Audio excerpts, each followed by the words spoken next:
Лисичанскида яшәүчеләр өчен гуманитар ярдәм җыю дәвам итә. Бу юлы Читаев урамында урнашкан игелекле Казан складына иң кирәкле әйберләр Апас якташлар җәмгыяте исеменнән тапшырылды. Тулырак Мөршидә Җихан язмасында. Казан шәһәренең Апас якташлык җәмгыяте вәкилләре бу игелекле эштә күптән катнаша, әмма монысы тагын да кулачлырак.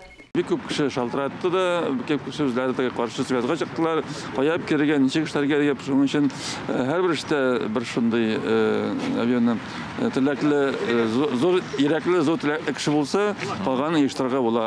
Эшне оештыра белгән апаслылар Лисичанский халкы өчен көндәлек тормышта кирәк булган куллану әйберләре, җылы киемнәр, азык-төлек туплаган.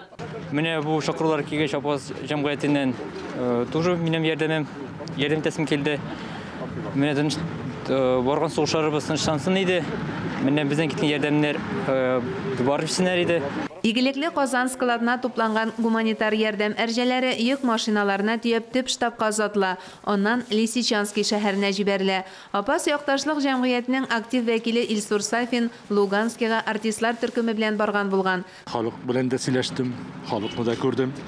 Әйе, ярдәм итәргә кирәк. Менә безнең апаслар якташлык җәмгыяте, Аллага шөкер, бу эштә бик зур эшләр алып бара.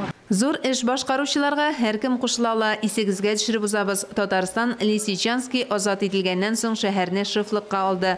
Мөршидә Җихан, Ирек Хәмидуллин, Татарстан яңалыклары.